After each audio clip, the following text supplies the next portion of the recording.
Bonjour les amis, une fois de plus c'est Roland Galleux et j'espère que vous allez bien. Aujourd'hui je vais vous amener dans le monde aquatique. Sans toutefois tarder, allons-y. Bonjour et sois la bienvenue. Aujourd'hui, nous allons vous montrer les 10 poissons les plus horribles du monde que vous n'aimeriez pas croiser mais qui existent vraiment. Alors si c'est la première fois que tu découvres cette chaîne, abonne-toi et active la cloche de notification, pour ne rien rater de nos prochaines vidéos, et on commence. Nous allons débuter notre classement par le poisson-loup, encore appelé la loue atlantique. La catastrophe nucléaire de Fukushima a-t-elle eu un impact sur la faune? La prise d'un pêcheur près de l'île d'Hokkaido, non loin de l'ex centrale, soulève la question. Sur la photo publiée sur Twitter par le japonais, on peut voir un immense poisson de près de 2 mètres de long, la gueule largement ouverte. Il s'agirait d'un Anarichadidae, communément appelé poisson-loup, d'une taille au moins 2 fois supérieure à la normale. Les internautes se sont aussitôt affolés sur Twitter, arguant qu'il s'agissait d'un poisson mutant engendré par la catastrophe de Fukushima. Loup atlantique a une longue nageoire dorsale qui va de la nuque à la queue. La nageoire anale est plus courte. Sa tête est plutôt grosse à cause de sa très puissante mâchoire qui est faite pour briser la carapace ou la coquille de ses proies. Il a une grande bouche munie de fortes dents dont certaines sont des canines. Les yeux sont globuleux et la bouche, également très grande, est circonscrite par de grosses lèvres pulpeuses. Sa coloration varie du bleu ardoise au vert olive. Son corps est marqué de 10 bandes transversales ou plus. Reproduction. Le loup atlantique frais sur le fond en eau profonde. La période du frais varie et peut avoir lieu l'automne ou l'hiver, selon l'endroit où vivent les poissons. La femelle pond en grappe de gros œufs d'environ 6 mm de diamètre. Le mâle surveille les œufs fécondés pour assurer leur survie. Alimentation. Le loup atlantique est un carnivore spécialement adapté pour se nourrir d'animaux possédant une carapace dure. D'ailleurs les Norvégiens le nomment Stinby, ce qui signifie casseur de pierres. D'abord ses dents en forme de croc lui permettent d'agripper ses proies, oursins, étoiles de mer, coquillages divers et crustacés.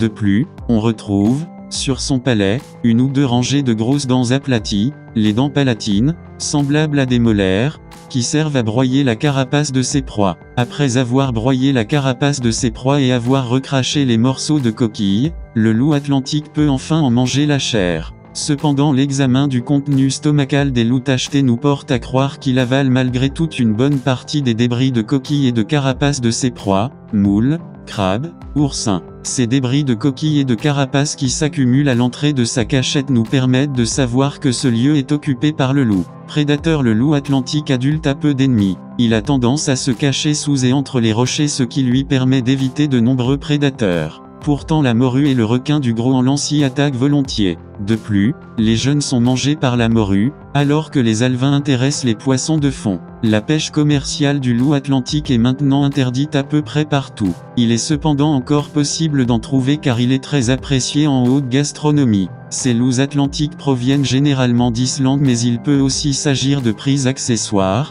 poissons qui se retrouvent accidentellement dans les filets lorsqu'on pêche une autre espèce.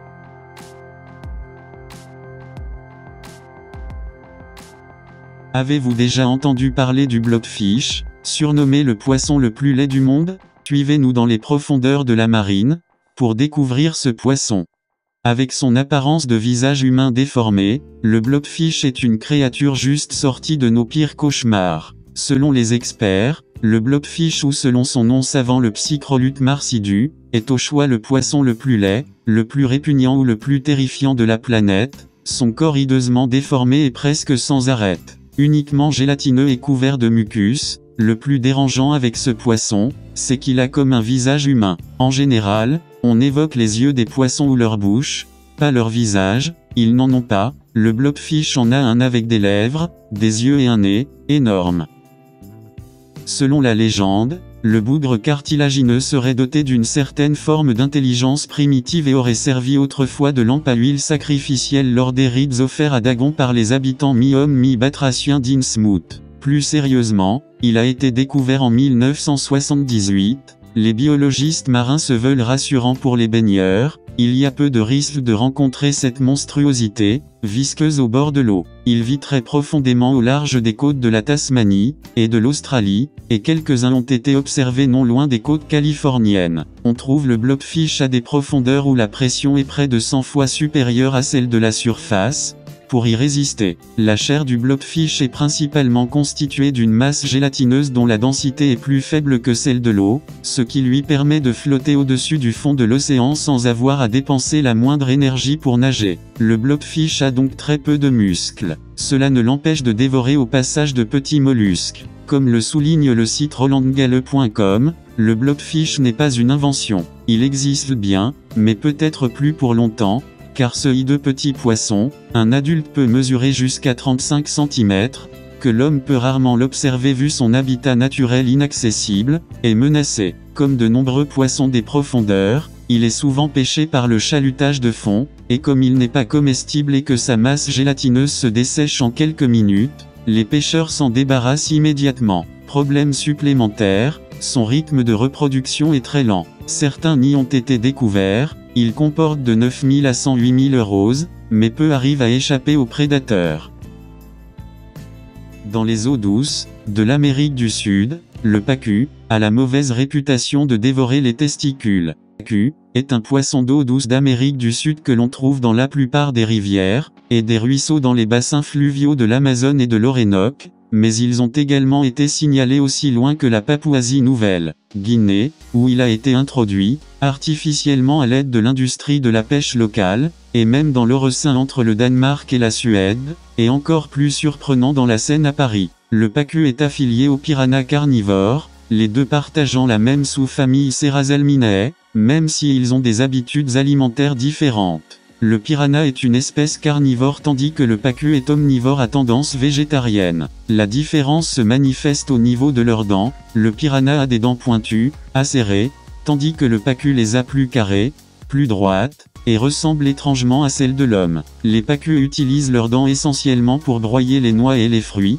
mais ils mangent parfois d'autres poissons et invertébrés. Ils mangent habituellement des noix et des fruits flottants qui tombent des arbres dans l'Amazone. Et à plusieurs reprises on a pu lire qu'ils avaient attaqué les testicules de nageurs en les prenant pour des noix. Cela leur a valu le surnom de mangeurs de testicules après avoir castré quelques pêcheurs locaux en Papouasie-Nouvelle-Guinée. Alors, quand le poisson a été repéré dans des eaux au Danemark et plus tard dans les États de Washington, du New Jersey et de l'Illinois l'an dernier, une légère panique s'ensuivit. Alors qu'ils ne sont pas des carnivores agressifs comme les piranhas, la force de leur mâchoire peut être dangereuse. Un enfant a dû être opéré après qu'un pacu ait mordu son doigt au Edinburgh Butterfly and Insect World en Écosse. En fait, le pacu peut manger n'importe quoi. Il est devenu carnivore à cause du manque de nourriture dans les rivières de l'Amazonie. Il est par exemple légal de posséder un pacu dans un aquarium aux États-Unis, il est d'ailleurs facile de les élever. Le problème est que les gens n'ont pas conscience que le pacu puisse atteindre 1,20 m.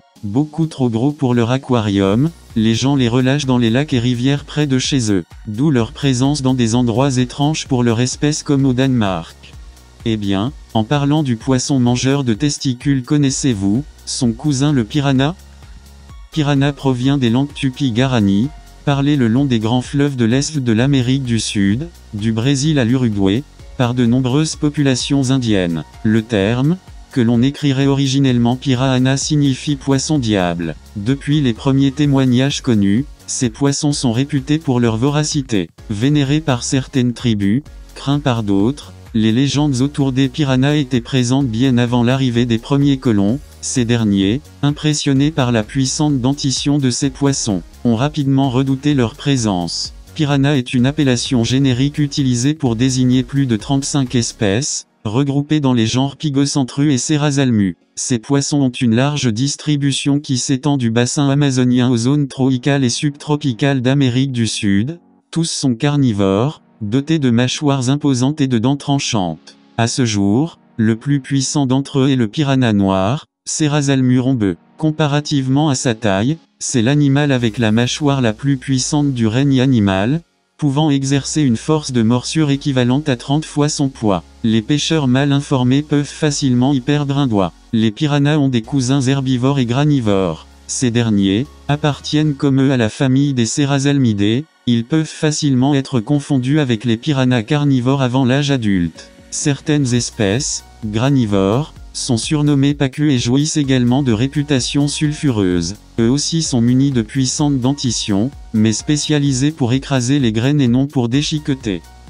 Un poisson avec des jambes, a été repéré à une profondeur de plus de 900 mètres dans le golfe du Mexique par des scientifiques américains. Il s'agit d'un animal des fonds marins de la famille des Lophioidés qui peut utiliser ses nageoires en tant que jambes, informe l'Agence américaine d'observation océanique et atmosphérique, NOAA. Ce poisson, capable de mesurer près de 1,5 m et peser jusqu'à 50 kg, était considéré comme rare. Mais des explorations en eau profonde ont dévoilé qu'ils sont en fait plus communs que ce qui était généralement admis. Ce carnivore appelé Sladonia chaefersi, décrit par National Geographic comme possiblement le poisson le plus moche sur la planète, est capable de se nourrir d'autres poissons 2 fois plus grands que lui. Avant de continuer, nous allons vous poser une question et si tu connais la réponse, n'hésite pas à la mettre dans les commentaires, et reste jusqu'à la fin de la vidéo pour connaître la bonne réponse. La question est la suivante. Combien de cœurs possède une pieuvre? 1 cœur, 2 cœurs, 3 cœurs, 5 cœurs, ou encore, 7 cœurs. Tu connais la bonne réponse? Écris-la dans les commentaires, et on continue. Noclinu blanchardi, le poisson qui semble sortir tout droit d'un film d'horreur. Dans les eaux du Pacifique, il existe une espèce de poisson à l'apparence tout simplement horrifiante. Son nom scientifique est Noclinu blanchardi, mais il est aussi connu sous l'appellation de Sarcastic fringea, ou encore de spectaculairement moche. Cette créature habite le large des côtes de l'Amérique du Nord, de San Francisco, aux États-Unis, à la Basse-Californie, au Mexique. Ce poisson notoirement grincheux se camoufle habituellement dans les sols marins pour guetter ses proies ou éviter d'être repéré par les prédateurs. Lorsqu'il se sent menacé, ce petit monstre marin ne recule devant rien. Le Noclinu blanchardi peut s'attaquer aux animaux de n'importe quelle taille. Les plongeurs ont également intérêt à s'en méfier. Cet animal au caractère férocement territorial apprécie le climat subtropical. Il vit entre 3 à 73 mètres de profondeur. En moyenne, ces poissons mesurent 20 cm de long. Un prédateur au caractère férocement territorial la plupart du temps, ces poissons sont embusqués dans une coquille, une crevasse rocheuse, etc. Ils n'ont aucun scrupule à squatter le refuge construit par d'autres animaux. Parfois, ils se cachent dans des détritus provenant de la civilisation, des bouteilles et des canettes de bière, dans des pneus, des bottes, micro-ondes, etc. Lorsque le Noclinu blanchardi fait face à l'adversité, il ouvre grand sa bouche gigantesque pour montrer son arsenal et dissuader le rival. Si ce dernier ne se retire pas, il n'hésite pas à attaquer. Ses mâchoires sont dotées de dents triangulaires aiguisées, disposées le long de la gencive supérieure et inférieure.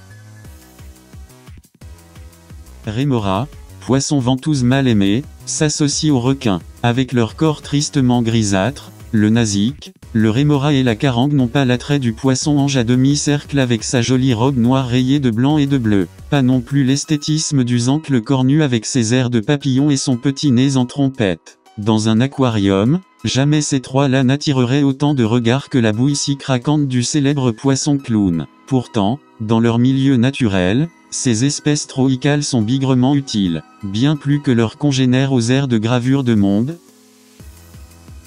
C'est ce que souligne une étude réalisée par des écologues du CNRS, qui vient d'être publiée dans la revue scientifique Report. Les chercheurs français ont organisé une sorte de concours de beauté. Les photos de 116 espèces communes de poissons vivant dans l'océan Indien ont été présentées à 8000 personnes, âgées de 3 à 80 ans, qui devaient cliquer sur la photo de l'espèce qu'ils estimaient la plus belle. Pour les internautes, c'est le poisson-ange qui fait figure d'Apollon des océans. Sauveur de coraux mais avoir la taille mannequin sous l'eau n'a, au fond, pas grand intérêt. Car, en analysant le rôle écologique de chaque espèce, les chercheurs se sont aperçus que les espèces les plus attractives remplissaient beaucoup moins de fonctions écologiques que les plus communes. Ainsi, les jeunes nasiques n'attirent pas les regards avec leur livrée gris acier, mais ces poissons herbivores ont le bon goût de brouter des algues, qui pourraient causer la mort des coraux, si elles se mettaient à polluer.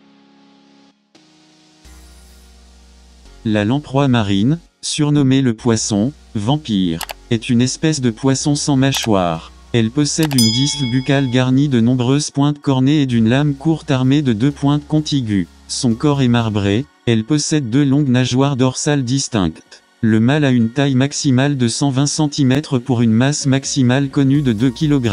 La longévité maximale connue pour la lamproie marine est de 9 ans. Les jeunes sortent de l'œuf au stade larvaire, ils sont aveugles mais sensibles à la lumière. Enfouis dans la vase ou des substrats sablo-vaseux, ils se nourrissent par filtration. Une fois qu'ils ont atteint une certaine longueur, les larves se métamorphosent ensuite en jeunes lamproies qui entament une vie parasitaire en se nourrissant des tissus et du sang du poisson hôte. En effet, les lamproies peuvent s'accrocher à diverses espèces de poissons, pour se faire transporter quand elles sont jeunes ou pour se nourrir quand elles sont plus âgées. Au bout d'1 ou 2 ans, les lamproies marines ont atteint leur maturité sexuelle et cessent de se nourrir pour remonter les cours d'eau où elles vont frayer puis mourir. Principalement aux États-Unis dans les lacs Champlain et dans les grands lacs, la lamproie marine est considérée comme nuisible, une catégorie spéciale de pesticides dit lampricide est utilisée contre elle. Des mâles stérilisés sont aussi introduits dans les rivières en période de reproduction pour tromper les femelles. En Alsace, la lamproie marine est inscrite sur la liste rouge des espèces menacées.